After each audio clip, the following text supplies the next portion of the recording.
이불의 애착이 오래돼서 모서리 부분에 손가락을 만지작거리며 모서리 부분의 4개 중에 자기 부분이 또 있대요. 그 부분만 고집한답니다. 아마 3번째 뭐 이런가 봐요. 그 고집이 너무 세서 한 번 꽂히면 목이 떠나가라 그냥 바닥에 누워서 발 차고 울고 공공장소에서 막 난리를 피운답니다. 아이가 평상시에 너무 잘해서 순하다고 생각했는데 이럴 땐 아닌 것 같고 애착이 잘못돼서 그런 건지 기질이 예민한 건지 모르겠어요 라고.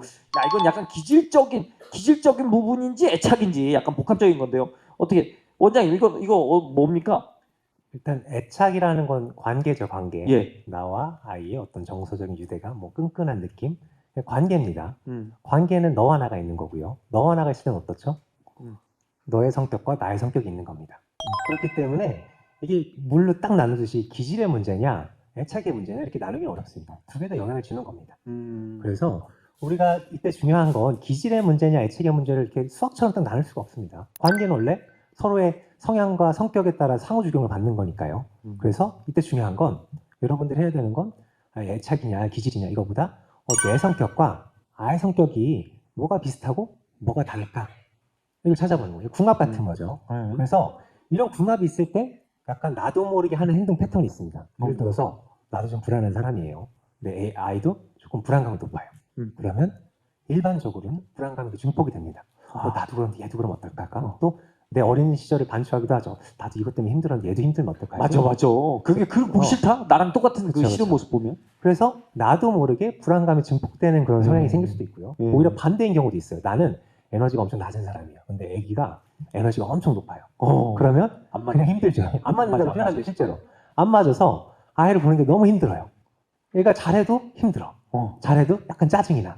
그래서 그 마음 자체가 잘못됐다는 건 아닌데 나랑 아이의 기질 차가 어때서 혹은 너무 어떤 게 비슷해서 나도 모르게 드는 어떤 행동이나 감정 패턴이 있는지 이걸 찾아보는 게 사실은 우리가 좋은 양육을 하는데 상당히 중요합니다. 이 애착이 있잖아요. 네네. 애착이 이게 잘 됐는지 뭐 이게 우리가 가까운 건가 이렇게 네. 헷갈릴 때가 있는데 네네. 이걸 어떻게 알 수 있을까요? 이제 애착은 사실 모든 어머님들이 이 질문 굉장히 많은 질문이에요. 사실 지금 하신 질문 있잖아요. 뭐 만져요, 손가락으로 빨아요. 이거 다 애착의 문제가 있나요?로 정말 EBS 때부터 지금까지 빠지지 않고 오는 질문 중에 하나가 바로 이 질문입니다. 그래서 모든 거를 이제 이거 다 애착의 문제나 내가 뭘 잘못해서 그러냐. 근데 이게 아마 어머님들 다 공감하시겠지만 어머님 주무실 때 항상 뒤통수에 죄책감이 이렇게 달려 있잖아요. 오늘 내가 뭘 좀 잘못해서 그랬나? 오늘 조금만 참을 걸. 이런 것 때문에 계속 아이가 하는 행동들에 대해서 자꾸 좀 미안하고 내가 뭘 잘못했나 이렇게 자꾸 되새김질 하시다 보니 다 이게 애착으로 자꾸 연결이 되는데요. 사실 애착을 100%로 놓으시면 어느 누구도 애착을 제대로 형성했다고 장담할 수 없습니다. 이거 전 재산 걸까요? 네네네. 오늘 돈이 많이 모이고 있습니다.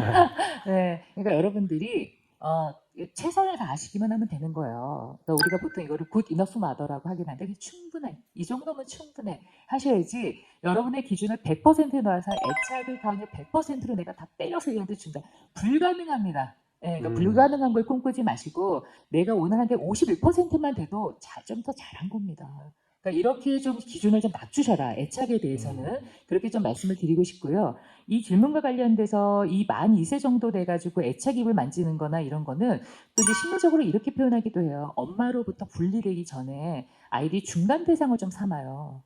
그래서 아이들이 입을 끌고 다니기도 하고 뭐 여러 가지 만지기도 하고 이렇게 되는데 아마 이 아이는 촉각 자극으로 좀 이렇게 이완이 쉽게 되는 아이인 것 같아요. 그런 아이들은 특히 이제 구강 자극을 하는 애들은 많이 빨고요. 촉각 자극으로 하는 아이들은 많이 만집니다. 그래서 아까 왜 엄마 살이 떨어지면 이런 아이들도 잠자기 전에 엄마랑 분리되어지는 거 아이들이 눈 감으면 어떻게 될까요? 세상을 완전 분리해요. 그런데 이제 그때 그러면 어쨌건 내가 아직은 살아있고 엄마랑 옆에 있다는 걸 아직은 아이들이 확신해야 되니까 뭘 해야 돼요? 비비적거려야 됩니다. 촉각이 예민한 아이들은. 그리고 또 이게 만지는 아이들은 어머니 머리 만지는 아이들이 꽤 많죠. 배꼽 후비는 아이들도 있고 여기 만지는 아이들 배꼽 후비는 건 너무 아프겠는데요. 그래서 이런 것들이 다 뭐냐면 나는 아직 연결되어 있어. 근데 이렇게 하면서 아이들이 분리에 대한 긴장을 이렇게 하면서 아이들이 이완시키는 거일 수 있습니다. 그러니까 이런 패턴들을 잘 아시면 이걸 너무 불안해하시고 애착으로 연결하지 마시고요. 그렇다면 이 아이가 좀 편안하게 분리되어서 떨어져도 난 안심이 할 때까지 나이가 좀 있죠, 그렇죠? 그래서 그때까지는 그러면은 근데 이거 자꾸 아파요. 어머님도 오셔서 막 어떤 아이들은 막 머리를 막 이렇게 해가지고 어머니 머리가 막 상발이 되시고 이러거든요.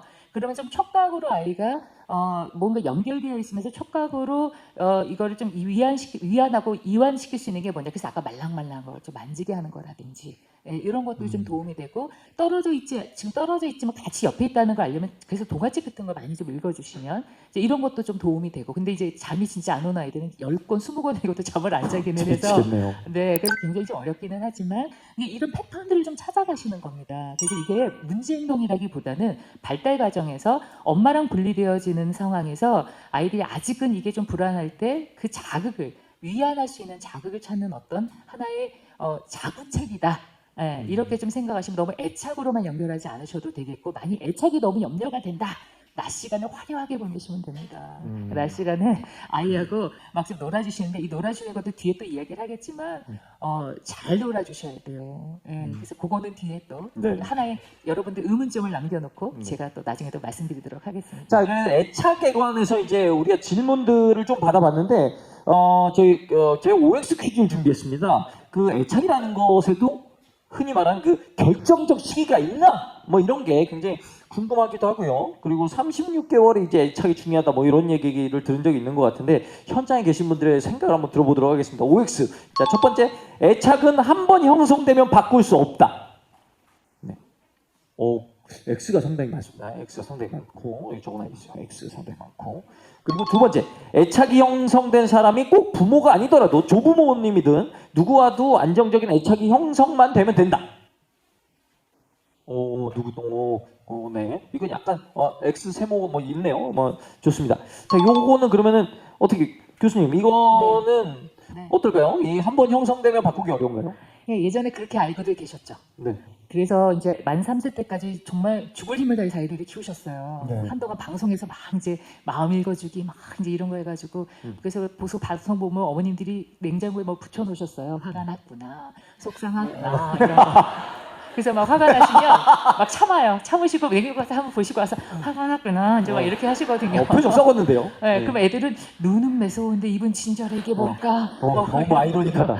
이런 걸로 굉장히 이제 아이들이 혼란이 있었습니다. 근데 이제 물론 이제 뇌발달이나 이런 걸 볼 때 만 3세 때까지 이제 대뇌발달이나 이런 걸 최 원장님께서 또 나중에 보충 설명해 주시겠지만 이런 것들이 관계 안에서 발달한다 이렇게 이야기하기는 합니다. 아이들에게 가장 중요한 거는 정서적으로 좀 안정이 되면 그 다음에 이성적인 것들이 잘 연결되면서 발달될 수 있는 가능성이 좀 더 높아지거든요. 그러니까 이게 좀 활성화가 된다 이렇게 좀 이야기하고 있어서 그래서 이 애착이나 이런 관계는 아이들을 정서적으로 안정을 시켜주는 겁니다. 그러니까 정서적으로 안정이 되면 다른 데로 소진할 게 없기 때문에 그래서 그 다음에 이성에 대한 뇌가 좀 더 잘 발달할 수 있다 이렇게 이야기하고 있습니다. 그래서 이제 이 애착이라고 하는 것들을 굉장히 이제 중요하게 여겨서 예전에는 그게 3세 그랬는데 사실 우리가 뇌발달이나 이런 거는 전두엽이나 이런 거는 막 한 18세, 20세까지도 발달하는 거기 때문에 근데 뭐 이후에도 열심히 노력하면 되지만 그래도 초기에는 사실은 아까 제가 감각 말씀을 드렸지만 초기는 머리로 생각하지 않습니다. 아이들이 이때는 감각으로 살고 합니다. 만 2세 때까지는. 그렇기 때문에 오해도 많이 해요. 왜곡도 많이 됩니다. 여러분들은 지금 무슨 일이 있었을 때 누가 이야기하면 왜 이렇게 논리적으로 따지면서 이렇게 판단할 수 있지만 아이들은 온판 그냥 감각으로 받아들이니까 2세 때까지는 그리고 만 7세 때까지도 아이들이 이성적인 그 사고 패턴이 조금 달라요. 발달 과정상. 그러다 보니 이 정말 가장 취약한 시기 가장 이성적으로 아직 판단하기 어렵고 모든 걸 감각으로 다 받아들이는 그런 시기에 안정된 관계를 좀 맺어주면 아이들이 이게 훨씬 좀 편안한 것이 온몸에 배어서 그 다음 발달이 좀 순탄하게 이루어질 가능성이 높다. 그런데 만약 이후에 그때 잘 못했다. 그럼 이후에 하면은 더 노력을 많이 하셔야 되겠죠. 원래 뇌는 나쁜 기억을 조금 더 많이 강렬하게 기억하게 되어 있다고 합니다. 그래서 그럴 때는 사람으로 인해서 관계가 조금 어그러졌으면 그 이후에 더 좋은 관계로 그 나쁜 기억을 밀어내야 되는데 이게 이제 감각에 있을 때는 이 감각 자원까지 활용해야 되는 시간이 많이 걸릴 수 있다는 겁니다. 그래서 이제 초기의 발달을 굉장히 강조하고 또 강조하다 보니 어머님들의 양육의 부담이 너무 커지셨죠. 그래서 어머니가 뭐 한마디만 하면 아이가 막 망가질 것 같고 지금 막 거의 막 이렇게 돼가지고 지금 그렇게까지는 아닙니다. 지금 이렇게 다시 이야기하고 있는 그런 추세이기는 합니다. 근데 어쨌건 좀 중요하긴 한데요. 이거를 만일에 이때 내가 놓칠 수 있죠. 그러면은 사실 그 이후에 또 하나의 우리의 발달의 결정적인 시기를 이야기하는 게 청소년기입니다. 사춘기. 사춘기는 구멍난 여러 가지 발달 과업이 다시 한번 메이크업이 될 수 있는 굉장히 귀중한 시기다. 이렇게 또 이야기합니다. 그래서 여러 가지 시점들이 있으니 놓쳤다고 지금 막 너무 하늘 무너져라 이렇게 생각하지 마시고 지금도 나쁜 기억을 좋은 기억으로 그래서 51%만 100%가 아니고 49%에서 51%에 51% 약간의 퍼센트만 높아도 아이들은 그 좋은 기억으로 견뎌냅니다. 네, 그러니까 그렇게 좀 애착을 이해하시면 어떨까 이렇게 생각이 드네요. 아까 이 교수님께서 제가 보충 설명을 할 거라고 해서 이제 제가 뭘 보충하지? 이런 생각을 했는데 이미 얘기를 다 하셨는 것 같은데. 뇌 발달을 보면 실제로도 한 만 2, 3세에 우리 전체 성인 뇌 한 80%까지 부피가 증가한다고 합니다. 그러니까 그만큼 폭발적으로 증가하는 시기이기 때문에 그때 자극이 중요한 거죠. 그리고 아까 또 교수님께서 말씀하신 것처럼 한 만 1세, 2세, 이건 이제 피아제라는 학자가 감각 운동이라고 했습니다. 이 세상을 받아들이는 게 감각과 운동 기능을 통해서 배운다라고 말하죠. 그러니까 근데 생각해보면 당연한 거죠. 그때는 아이가 언어를 이해하지 못하잖아요. 그래서 아이가 뭐하죠? 물로 쳐보고 소리가 나네? 내가 치니까 소리가 나니까 재밌네. 이런 식으로 세상을 배워가는 겁니다.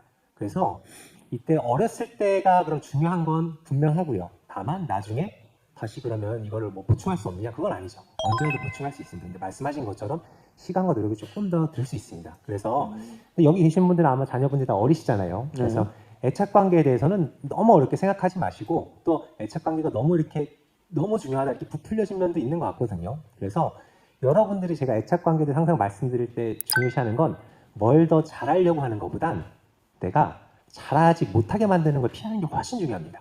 이너프 마더라고 해서 51%만 한다고 하면 되죠. 애착 관계에 중요한 건 반응을 잘해주는 겁니다.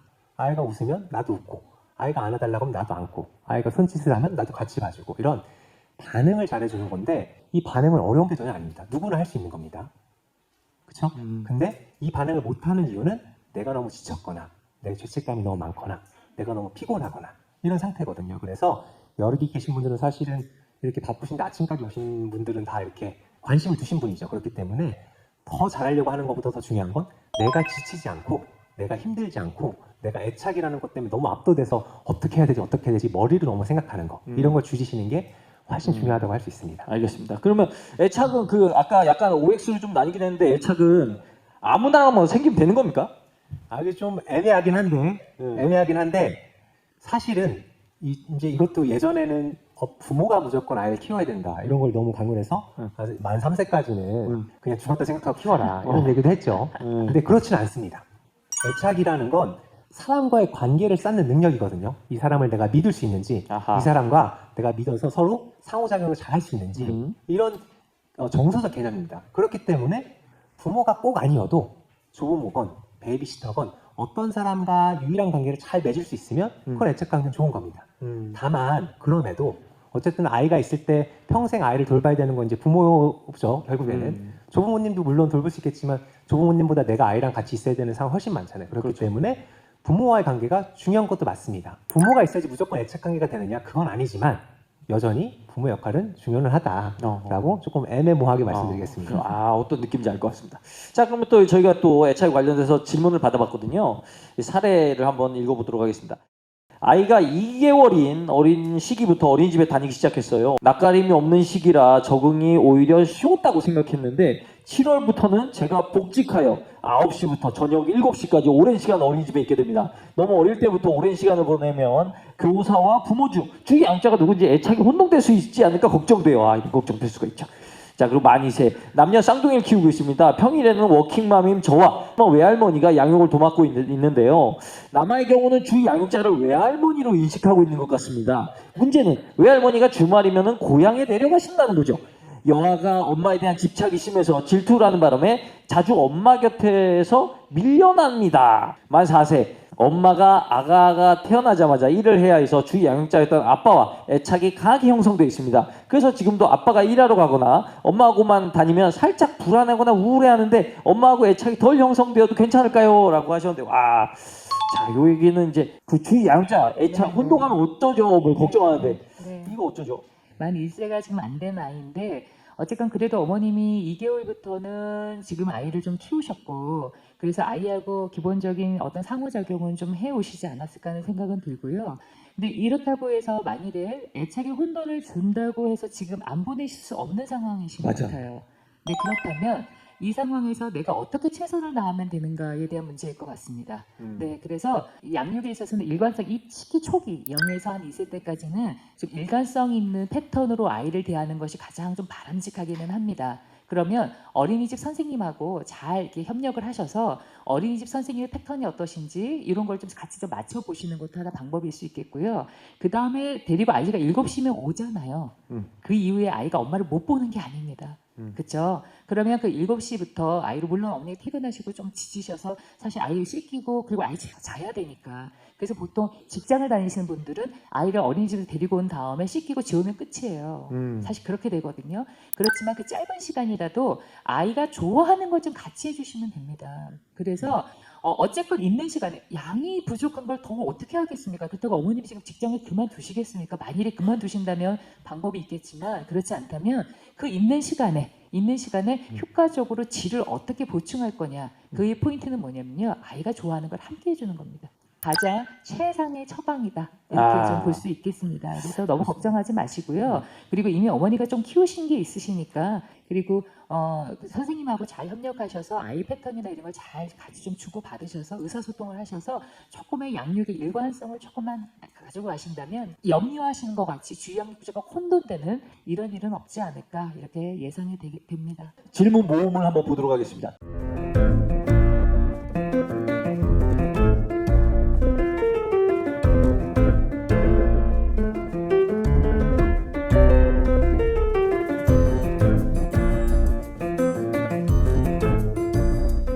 이게 이제 낯가림, 네. 뭐 그리고 분리불안 이런 거에 대해서 많이 여기도 나온 것 같아요. 뭐 애착 형성에 문제가 있는 건 아닌가? 네. 엄마는 껌떡지라고 하는데 네. 애착 형성에 문제가 있는 건 아닌가? 이렇게 많이 물어보세요. 네. 근데 신기한 게 껌딱지여도 애착 형성에 문제가 있는지 물어보고 껌딱지가 아니어도 애착 형성에 문제가 없는지 물어보시거든요. 어쩌라는 거지? 그래서 제가 여러분께 드리고 싶은 말은 네. 아이 핵심은 아이 발달 과정에서 자연스럽게 정상적으로 부모와 멀어졌을 때 불안할 수 있는 시기가 있다는 걸 아는 게 중요합니다. 이게 자연스러운 거예요. 자연스러운 거. 그렇기 때문에 뭐 빨리 해결해야 되거나 문제가 있거나 이렇게 생각하실 필요는 전혀 없다는 말이죠. 일반적으로 분리불안이라는 건 한 6개월에서 8개월부터 한 18개월 이때가 많이 생기거든요. 그러니까 원래 생기는 시기이기 때문에 이게 있다고 해서 애착에 문제가 있는 건 전혀 아닌 겁니다. 다만 아까 기질 얘기했죠. 기질에 따라서 보이는 양식이 좀 달라요. 그래서 약간 시큰둥해 보이는 친구도 있어요. 그래도 애착에 문제가 있는 건 아니다. 그래서 우리가 분리불안을 어떻게 이해해보면 좋으냐. 저는 이제 의사기 때문에 한번 설명을 해볼게요. 처음 아이가 한 3개월쯤 되면 이제 부모를 보고 웃거든요. 사회적 미소라고 합니다. 네. 이때부터는 여러분을 보고 웃었다고 이제 나를 보고 웃었어요 이렇게 생각하잖아요. 네. 근데 그렇지는 않습니다. 사실은 그냥 제가 봐도 웃을 겁니다 아마. 그러니까 부모라는 존재를 딱 인식해서가 아니라 한 2, 3개월은 그냥 사람이라는 걸 인식한 거죠. 그래서 거기 반응을 보이는 거고 한 6개월쯤 돼야지 이제 부모를 인식합니다. 아, 이 부모라는 사람이 다른 사람하고 다르다라는 걸 인식하는 거죠. 그렇게 있기 때문에 분리불안이 생기는 거죠. 분리불안은 뭐죠? 나와 다른 사람을 구별할 수 있는 능력이 생겨야지 생기는 겁니다. 그렇기 때문에 분리불안이 1개월, 2개월부터 나타나지 않는다는 거죠. 발달학적으로 봤습니다. 그래서 여러분들이 분리불안이 생겼을 때 어떻게 생각하셔야 되냐. 애가 불안해하는데 이게 아니라 이제 나랑 딴 사람을 구별할 수 있는 능력이 생겼구나 해서 오히려 기뻐하셔야 될 겁니다. 그래서 이 아이가 보이는 불안이라는 감정이 문제가 있거나 그런 게 전혀 아니다. 아이 정서 발달상 당연히 나타나는 거다. 그래서 이런 게 나타났다고 해서 애착의 문제로 귀결시킬 필요는 전혀 없다가 사실은 여러분들께 전달하고 싶은 메시지입니다. 다음 질문 모음을 한번 보도록 하겠습니다.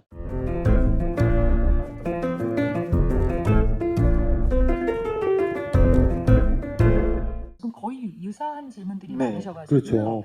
예, 아까 아직 손 빠는 모습, 네. 그거하고 애착하고 연결시키지 마셔라. 그래서 이 아이가 구강으로 뭔가 자기의 긴장을 이완하는 방법일 수 있으니 네. 아이가 이 구강 그런 아이들은 이제 막 껌을 좀 씹게 한다거나, 건방진 것 같은데요. 이렇게 그러나 하여튼 아이가 입으로 아니 견과류 뭐 먹을 만사세면 좀 먹을 수 있죠. 좀 네. 빻아서 먹는 거라든지, 그러니까 자꾸 이렇게 자작 활동이나 뭐 이런 것들을 조금 뭐 하게 하는 것들이 조금 더 도움이 될 수 있다. 너무 애착하고 연결시키지 마셔라 이렇게 이야기할 수 있을 것 같고요. 5살 아이가 안정적인 애착 형성이라면 보통 만 5세가 되면은 만 5세예요. 이 정도가 되면은 이제 정말로 저희처럼 말도 할 수 있고요. 만 5세가 되면 말도 그래서 그리하여 그러므로 막 이렇게 얘기하거든요. 얄미운데요. 아주 그러면? 그냥 말을 막 근데 남자애들은 조금 느려요. 음. 발달이 그러다 나중에 다 똑같아지지만 예전에는 병렬놀이라고 해서 같이 이렇게 놀지만 따로 놀지만 한 뭐 만 5세 정도 되면은 이제 또래 관계의 어떤 사회성이라고 하는 우정까지는 아니어도 관계를 많이 맺어나가게 됩니다. 그래서 이제 애착은 저는 이제 이렇게도 표현해요. 이후에 아이들에게 있어서 관계의 지도다. 그러니까 이미 애착으로 엄마하고 좋은 관계를 형성한 사람은 사람에 대한 신뢰가 있는 거예요. 그래서 나는 다른 사람에게 이렇게 사랑받고 다른 사람과 좋은 관계를 맺을 수 있지 하는 게 몸에 딱 배버립니다. 그래서 애착을 좀 중요하게 자꾸 이야기하는 건데 그래서 이런 아이들은 좀 쉽게 다른 사람들하고 관계를 맺고 다른 사람들이 다른 사람들은 또 나와 좋은 관계를 맺을 수 있어 라고 이렇게 좀 그 관계에 대한 신뢰감이 좀 생기죠. 그래서 사람들하고 좀 좋은 관계나 사람들하고 이 사람들이 날 싫어하지 않고 나를 좋아할 거야라는 그런 믿음으로 사람에게 좀 접근할 수 있어요. 그래서 사회성이 좀 기반이 되기도 합니다. 그 다음에 또 저는 애착이라고 하는 거는 사실 적금 통장이다 이렇게 말씀드리거든요. 그래서 이후에 아이들에게 어떤 어려움이 생긴다 그럴 때 적금이 많이 부어지면 어떻게 돼? 위기 상황에 꺼내 쓰죠.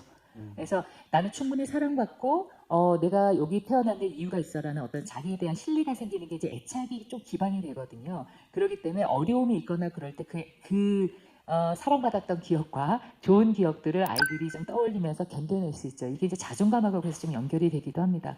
그래서 적금 통장을 좀 잘 부어주시면 그렇다고 우리가 뭐 백만장자를 만들라는 얘기는 아닙니다. 그러니까 조금 시간 될 때마다 좀 부어주시면 아이들이 좀 건강한 애착을 형성한 아이들은 자기에 대한 좀 신뢰도 생기고 다른 아이들하고 좀 좋은 관계도 조금 더 쉽게 맺을 수 있고 적응 능력이 조금 높아지죠. 그래서 자존감이라고 하는 것도 차곡차곡 잘 쌓여나가게 된다. 네, 이렇게 좀 설명을 드릴 수 있을 것 같습니다. 네, 그렇습니다. 근데 현장에 계신 분의 질문을 또 받아보도록 하겠습니다. 애착에 관련돼서. 네네, 저쪽 뒤쪽에. 네. 안녕하세요. 16개월 남자 아기를 키우고 있는 정순주라고 합니다. 네. 아이가 잘 때랑 깰 때 1시간씩 울어요. 근데 그게 꼭 엄마가 옆에 있으면 더 울거든요. 아, 그래요? 네, 아빠가 재우거나 아빠가 옆에 있으면 울지 않고 10분 만에 잠이 듭니다. 그래서 이게 애착이 엄마랑 잘 된 건지 아니면 때를 쓰고 있는 건지 잘 모르겠어서 훈육을 좀 해야 되는 건지도 궁금하고요. 이번에도 비슷하지만 우리가 이제 많은 걸 애착에 문제가 있는지를 자꾸 이제 결부시키거든요. 네. 근데 애착 관계는 우리 사람 사이 관계이기 때문에 내 마음이 편안한지, 아이가 나랑 헤어질 때 좀 불안했다가 다시 만나면 즐거워하는지, 이게 가장 중요한 거지. 뭐 잠잘 때 때를 쓰거나 애착 인형이 있거나 손을 빨거나 이건 큰 문제가 되는 건 아닙니다. 그래서 그 외에는 다 부차적이다라고 생각하셔서 애착 문제라고 고민하실 필요까지는 없을 것 같고요. 여기서도 이제 남편분과 나와의 어떤 행동 패턴이 좀 다를 수 있을 것 같아요. 아까 어린이집과 집에서 다른 것처럼. 그래서 뭐가 다른지를 좀 찾아보셔야 될 것 같습니다. 남편분과 나와 어떤 게 좀 다르지? 아내가 봤으면 좋겠는데 이런 생각 할 수도 있겠죠. 그리고 자면 자고 안 자면 좀 기다려보자 이렇게 조금 편안하게 하실 수도 있을 거예요. 아니면 아이가 이렇게 그것 때문에 약간 보채거나 그럴 때 좀 반응을 덜 한다든지 아니면 좀 기다려준다든지. 그러니까 제가 지금 정확히 어떤 상황인지 모르지만 남편분과 뭔가의 차이가 있을 거다. 그게 뭔지를 찾는 게 핵심인 것 같습니다. 그리고 다시 말하지만 그렇다고 해서 내가 아이와 애착 문제가 더 있는 거냐, 그거는 그렇게 생각하실 필요는 없다라고 말씀드리겠습니다. 그렇습니다. 사실 저 이제 제가 주 양육자로서 아빠 육아를 하는 입장에서 그런 게 있거든요. 우리 이 육아 시장이 기득권이 엄마들이잖아요. 그래서 엄마들이 항상 아빠보다 잘한다고 생각하는데 그게 또 아니거든요. 잘한 아빠들이 있어요. 잘한 아빠들이 있고 어머니께서 어떤 성향이신지 모르겠지만 남편분이 되게 잘하는 사람일 수도 있어요. 육아를. 그래서 그런 건데 이제 엄마 입장에서 내가 졌나? 내가 그래도 명색이 엄마인데 아빠한테 질 수야 있나? 라는 생각을 할 필요는 굳이 없다. 그래서 그냥 잘 떠넘겨라. 라는 얘기 드리고 싶습니다. 예. 자, 또 질문 또 받아볼까요? 안녕하세요. 저는 11개월 남자아이 키우고 있는 이혜민이라고 하는데요. 네. 저는 이제 애기 100일 때 복직을 하게 되면서 오전에는 시터분이 오시고 오후는 시어머니가 보시고 퇴근은 제가 보고 그런 생활을 조금 해왔어요. 평일에 상황이 물론 뭐 퇴근하고 주말에는 제가 다 보려고 하는데 또 아빠도 있으니까 애기가 주 양육자가 이렇게 너무 여러 명이면 되게 좀 혼란스럽고 그럴 것 같은데 이렇게 뭐 그냥 할머니만 있다든지 이러면 괜찮을 것 같은데 여러 명의 경우에는 어떻게 그럼 이제 이때 고민하셔야 되는 거. 그래서 아이가 지금 어떤가요? 저랑 막 엄청 막 그런 건 아닌 것 같은데 오면 저를 반기긴 반겨요. 아, 더 반겼으면 좋겠군요. 아니 근데 또 좀 약간 산만한 것 같기도 하고 저랑 막 이렇게 눈 맞춤을 막 이렇게 막 많이 하는 건 아닌 것 같고 조금 근데 저도 첫애다 보니까 잘 모르겠어서. 그러니까 이제 보통 이제 아이들이 애착에 어려움이 있는가 없는가, 나와 진짜 관계가 진짜 나쁜가 이런 걸 보실 때 하나의 조금 지표가 있는데요. 뭐냐면 나갈 때 반응이 어떤가, 엄마를 새로 맞이할 때 반응이 어떤가, 이게 되게 좀 중요하거든요. 그래서 좀 불안정 애착을 형성한 아이들은 나가도 못 본 척, 들어와도 못 본 척, 아니면 오히려 막 화를 내고 막 이러기도 해요. 그런데 반긴다라고 하는 것 자체는 그래도 엄마를 인식하고 이제 그래도 아직 애착이 막 흔들리거나 이러지는 않을 것 같다는 생각은 좀 듭니다. 그래서 여러분들이 혹시 이 뒤에도 그런 질문이 있는데요. 일단 여러분들이 그 어린이집을 보내고 난 다음에 아이가 와서 엄마를 환하게 밝힌다든지 아니면은 반긴다든지 엄마 퇴근하고 난 다음에 엄마 이렇게 하면은 그래도 아이가 지금 엄마하고 관계를 얘가 확신을 갖고 있는 거예요. 아, 엄마는 내 눈앞에 없지만 존재하고 있구나. 그래서 나와 항상 연결돼 있구나. 이제 이럴 때 아이들이 반기는데 그렇지 않을 때 막 화를 냅니다.